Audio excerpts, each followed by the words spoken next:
राजसमंद नगर परिषद के सभापति अशोक टांक आज अपने 5 वर्ष का कार्यकाल पूर्ण कर रहे हैं।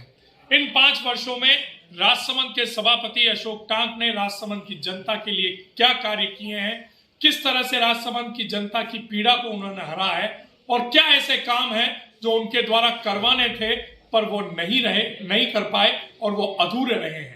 इन सारी बातों को लेकर आज हमारे साथ नगर परिषद के सभापति अशोक टांक हैं। अशोक जी, स्वागत है आपका वीडी टीवी में। 5 साल कहां बीत गए पता नहीं चला। 2021 7 फरवरी को आपने नगर परिषद के युवा सभापति के रूप में शपथ ली थी। राजसमंद को युवा सभापति मिला था। राजसमंद की जनता को आपसे बहुत उम्मीदें थी। 5 साल का आज कार्यकाल आप पूर्ण कर रहे हैं। अब उम्मीदों पर आप कितना खरा उतरे हैं इसकी जानकारी तो जनता दे सकती है, इसका आकलन जनता को करना है। लेकिन आपने 5 वर्षों में क्या क्या कार्य किए हैं और ऐसे कौन से कार्य हैं जो अधूरे रह गए और जिसकी कसक आपके मन में अभी भी है? नमस्कार। राजसमंद की देवतुल्य जनता का हार्दिक आभार हृदय से। मैंने राजसमंद को हमेशा राजसमंद सर्वोपरि समझा है और मैंने राजसमंद पिछले 15 वर्ष से मैं राजनीति में हूँ, तो पार्षद के रूप में भी काम किया मैंने, नेता प्रतिपक्ष के रूप में भी काम किया और सभापति के रूप में भी आप सभी के आशीर्वाद से आसीन हुआ हूँ। तो राजसमंद की जो विकास में जो रुकावटें थी या राजसमंद उस स्थिति में नहीं था नगर क्षेत्र, तो प्रयास किया है खरा उतरने का।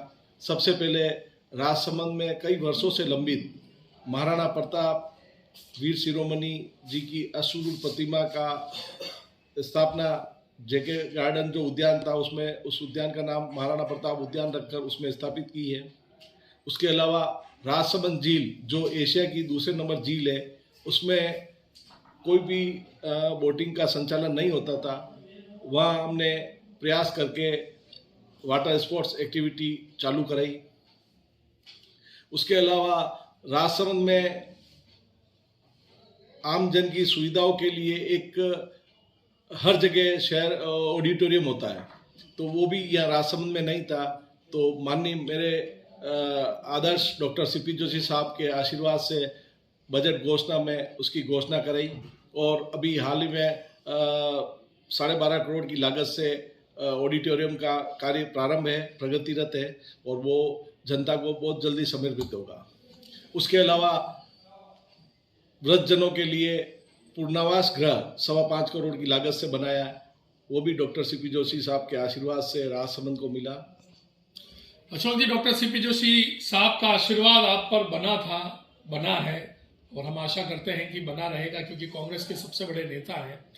लेकिन जिस दिन आपने शपथ ली थी उस दिन राजसमंद नगर परिषद के इसी परिसर में एक कार्यक्रम हुआ था जिसको नाम दिया था जन संवाद। उसमें राजस्थान तत्कालीन सरकार के सारे मंत्री मौजूद थे, जिनकी आप बात कर रहे हैं डॉक्टर सीपी जोशी, पूर्व विधानसभा अध्यक्ष, वो भी मौजूद थे।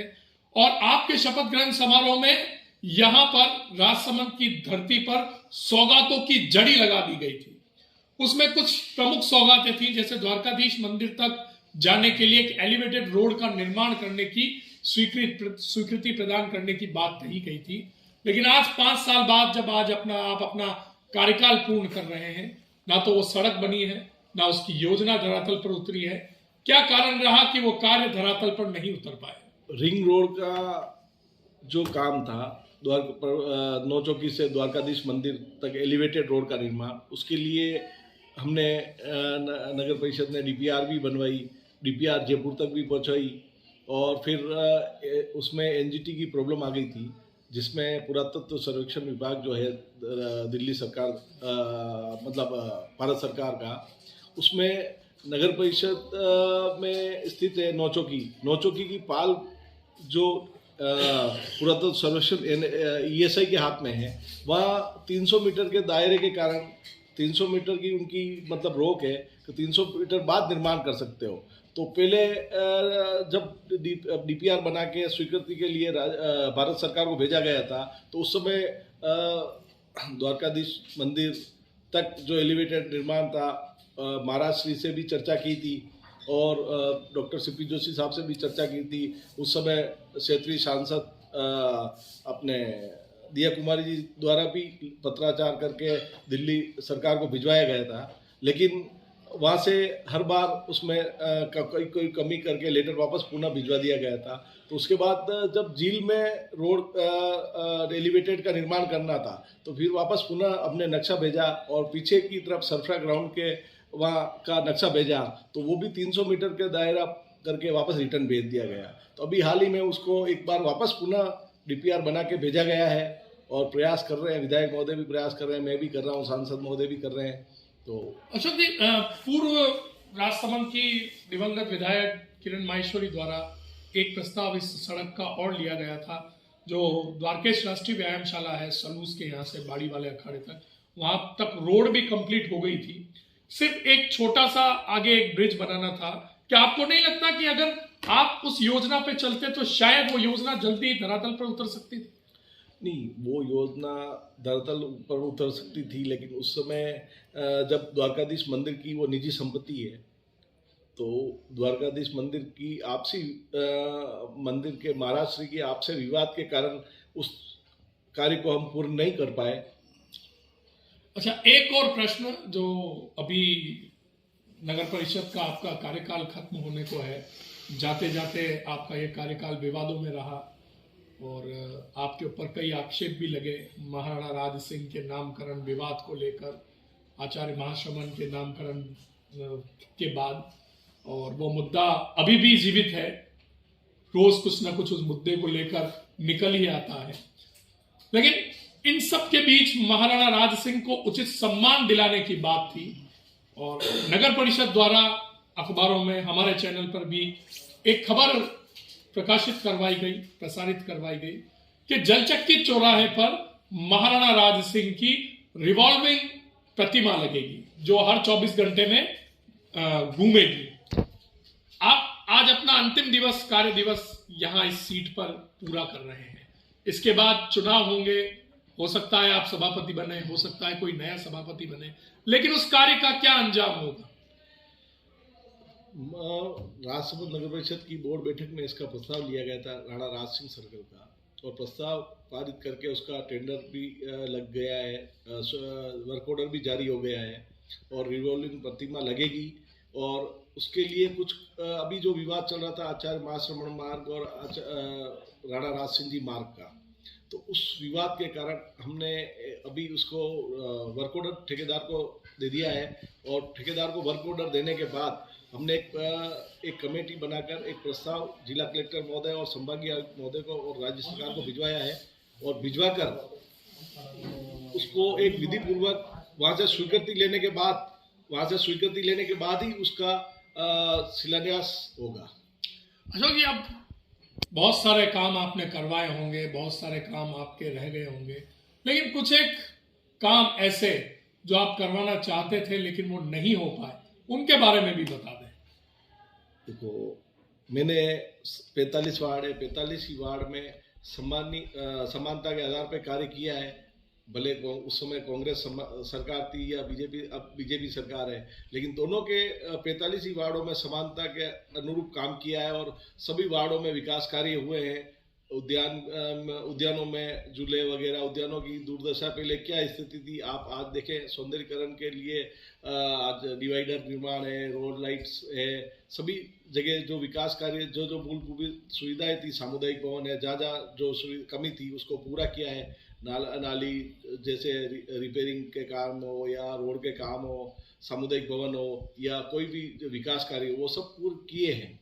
और कमी यही रह गई थी कि एक जब सरकार चेंज हो गई तो एक नया प्रस्ताव भी आप द्वारा भी मुझे दिया गया था, तो मैंने टेंडर प्रक्रिया के लिए कोशिश भी की, लेकिन कुछ राजनीति के चलते वो कार्य नहीं कर पाया हूँ। वो ठेस तो मेरे मन में है ही। आप कह रहे हैं कि सरकार चेंज हो गई, राजनीति के कारण नहीं कर पाए, लेकिन राजनीतिक गलियारों में तो एक चर्चा है कि सभापति अशोक जी टांक और राजसमंद के विधायक दीप्ति जी माहेश्वरी जो है उनके बहुत अच्छे और मधुर संबंध है और अशोक जी जो चाहे काम दीप्ति जी से करवा सकते हैं। नहीं, देखो, सरकार कोई सी भी हो, विधायक जो होता है वो जनप्रतिनिधि होता है और जनप्रतिनिधि अब आज वो विधानसभा में वो यहाँ के सदस्य हैं, तो जायज है कि राजसमंद के विकास में अगर मिलकर सहभागिता करेंगे तो नगर को एक नया आयाम स्थापित कर सकेंगे। आज जैसे मैंने पहले सांसद महोदय थे दिया कुमारी जी, उस समय भी हमने जैसे सामूहिक प्रयास करके आज भवानी माता इको फ्रेंडली पार्क जो बन रहा है और वहाँ तक रोड निर्माण भी कराया है DMFT मद से स्वीकृत करा के। तो एक हम भाई विकास की सहभागिता करनी है तो सरकार के साथ मिलकर आपको काम करना पड़ेगा, सकारात्मक सोच के साथ। अशोक जी, राजसमंद खेलों की नगरी के नाम से विख्यात है। पूरे भारत में राजसमंद को खेलों की नगरी कहा जाता है। आपके कार्यकाल में स्टेडियम को लेकर भी कोई कार्य चल रहा है, हाल वो पूरा नहीं हुआ है, इसके बारे में बताएं। स्टेडियम की प्रशासनिक स्वीकृति तो 2023 में हुई थी और वित्तीय स्वीकृति 2025 में हुई है। तो स्टेडियम के लिए 4,85,00,000 उस समय स्वीकृत कराए थे। उसका आज काम धरातल पर है।